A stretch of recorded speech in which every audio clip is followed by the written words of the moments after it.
L'actualité bien filtrée par des professionnels de médias, c'est sur Scoop FM. Suivez nos éditions d'information sur nos chaînes partenaires à Lubumbashi, sur Sky Radio à 6h, 9h, 12h, 15h, 19h et 21h. À Kipushi sur la radio communautaire Moïseni à 9h, 10h et 21h juste. Mais également sur Kipushi 24 à 8h30, 12h30, 16h juste, 18h30 et 21h30. Le journal des Scoop FM passe aussi à Likasi sur Canal CTV 88.4 MHz et sur Unili Radio 88.0 à 6h, 9h, 13h et 20h. Suivez-nous également à Kasumbalesa sur Marafiki Radio 88.8 MHz à 10h, 12h et 18h. Suivez-nous également en Bougimaï sur Télédiéba 89.1 MHz à 7h juste, 15h juste et 23h juste. Scoop FM, l'actualité est en continu sur notre page Facebook et sur notre chaîne YouTube. Pour plus d'informations, contactez-nous au +243 97 62 31 31 9. Scoop FM, la neutralité réelle, la neutralité réelle.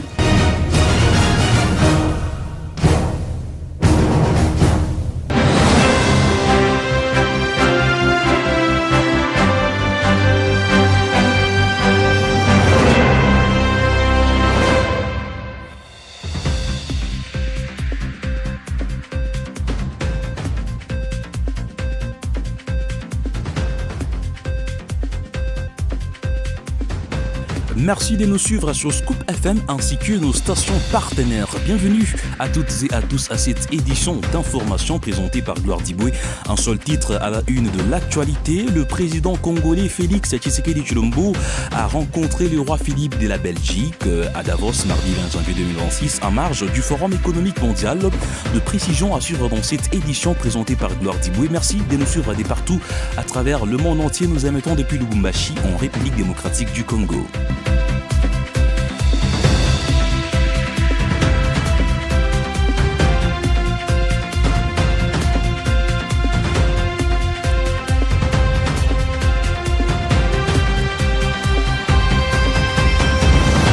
Tel qu'annoncé dans le sommaire, à Davos, c'est mardi 20 janvier 2026 en marge du Forum économique mondial.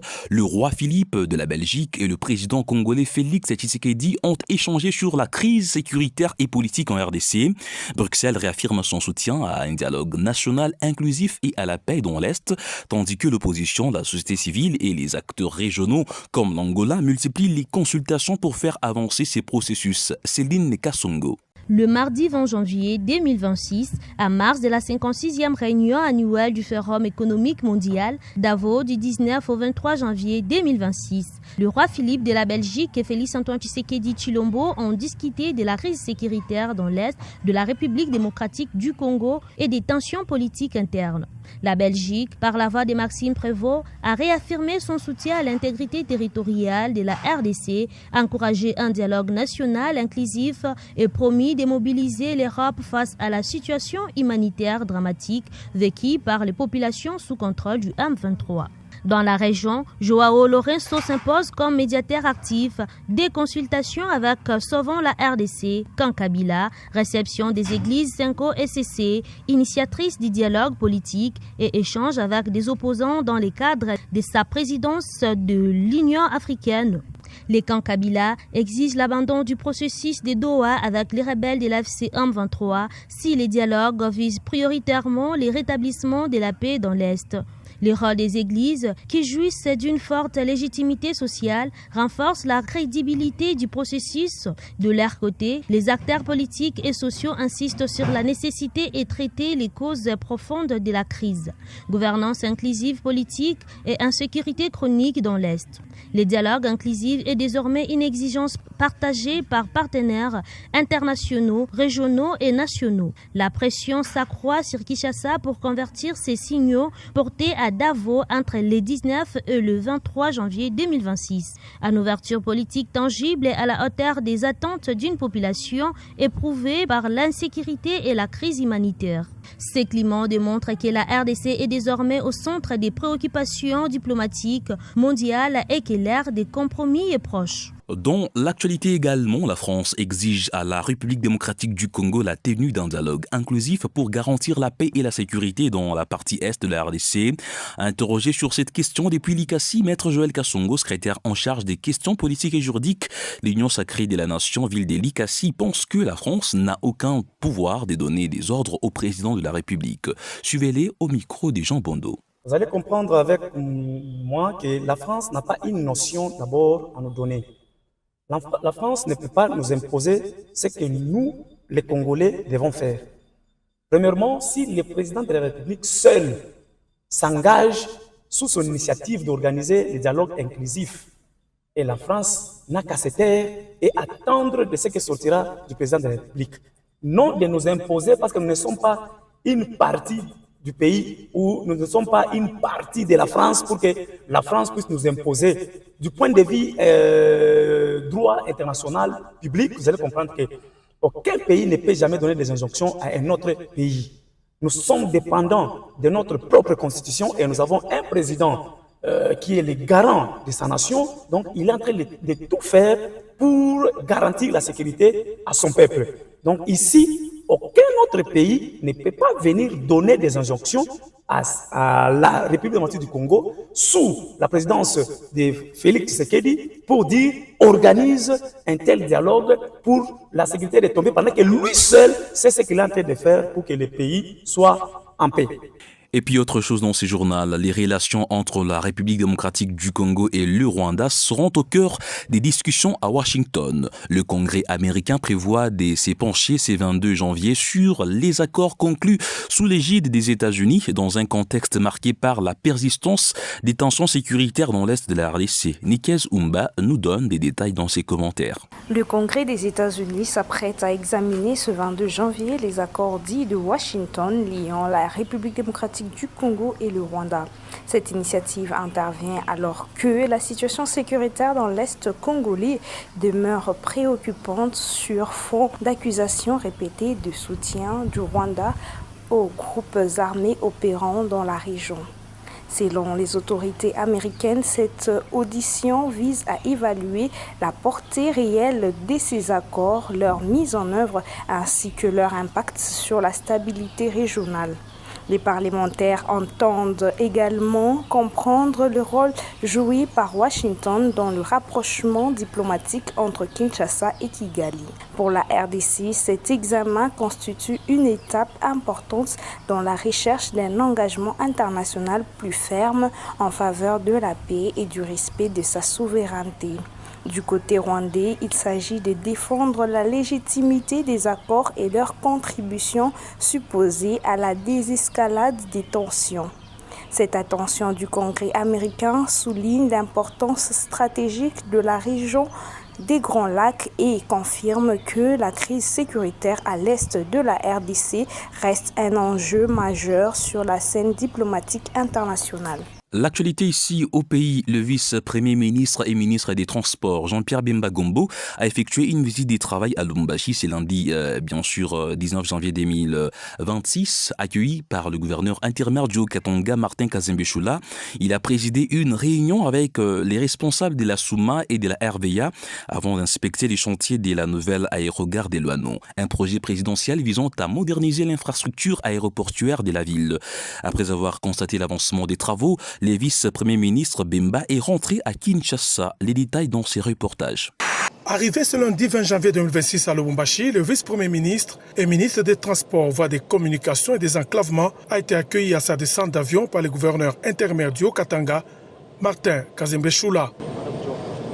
Il va par la suite serrer la main aux membres du comité provincial de sécurité et à d'autres officiels venus l'accueillir. Jean-Pierre Bemba Gombo présidera aussitôt après une réunion de travail à laquelle ont pris part le gouverneur intérimaire Martin Kazembe Choula, les responsables de l'entreprise SUMA chargés de la construction de nouvel aéroport de la Loanon et ceux de la régie des voies aériennes. Cette rencontre a permis à Jean-Pierre Bemba Gombo de se faire une idée de l'avancement des travaux de la nouvelle aérogare de la Loanon, un ouvrage d'envergure lancé par le président de la République, Félix-Antoine Tshisekedi Tshilombo, est destiné à doter la ville de Lubumbashi d'une infrastructure aéroportuaire répondant aux normes internationales. Au terme de près de 2 heures d'échange, Jean-Pierre Bemba Gombo, accompagné du gouverneur intérimaire Martin Kazembe Choula, se rendra sur les chantiers. Ici, le VPM a suivi les explications techniques relatives aux travaux en cours. À ce jour, la base en béton devant soutenir la future structure de l'aérogare est déjà posée en attendant l'arrivée d'autres matériaux nécessaires pour la poursuite du chantier. Peu après cette visite d'inspection, le vice-premier ministre des Transports a regagné Kinshasa, la capitale.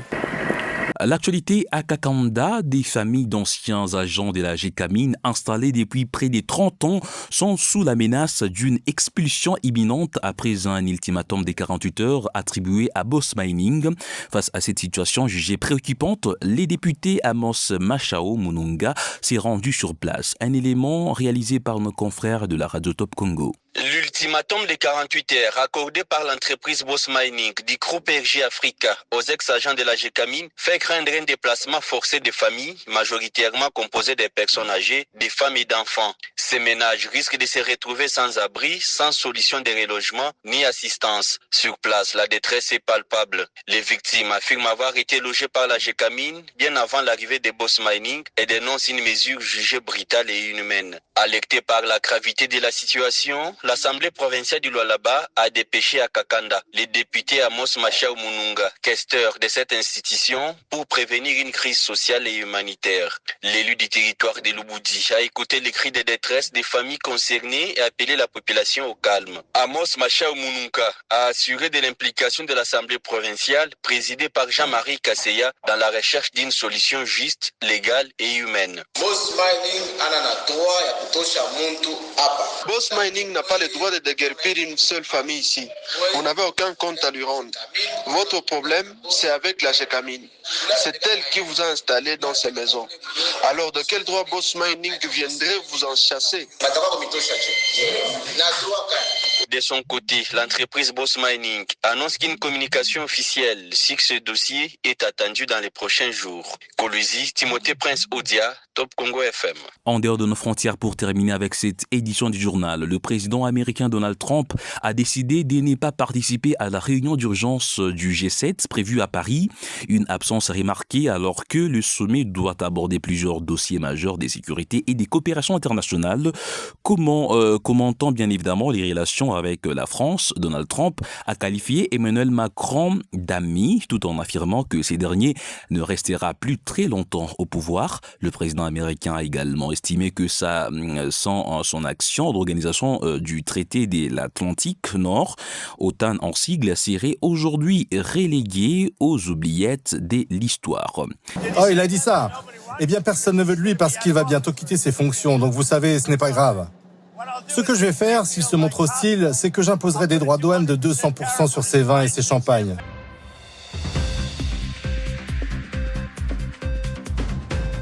C'est par cette information que nous mettons un terme à cette édition du journal sur votre radio. Merci de nous avoir suivis de partout à travers le monde entier. On se retrouve très prochainement pour une nouvelle édition d'information. D'ici là, portez-vous très bien et à très vite. L'actualité bien filtrée par des professionnels de médias, c'est sur Scoop FM. Suivez nos éditions d'information sur nos chaînes partenaires à Lubumbashi, sur Sky Radio à 6h, 9h, 12h, 15h, 19h et 21h. À Kipushi sur la radio communautaire Moïseni à 9h, 10h et 21h juste. Mais également sur Kipushi 24 à 8h30, 12h30, 16h juste, 18h30 et 21h30. Le journal des Scoop FM passe aussi à Likasi sur Canal CTV 88.4 MHz et sur Unili Radio 88.0 à 6h, 9h, 13h et 20h. Suivez-nous également à Kasumbalesa sur Marafiki Radio 88.8 MHz à 10h, 12h et 18h. Suivez-nous également en Bougimaï sur Télédiéba 89.1 MHz à 7h juste, 15h juste et 23h juste. Scoop FM, l'actualité est en continu sur notre page Facebook et sur notre chaîne YouTube. Pour plus d'informations, contactez-nous au +243 97 62 31 31 9. Scoop FM, la neutralité réelle.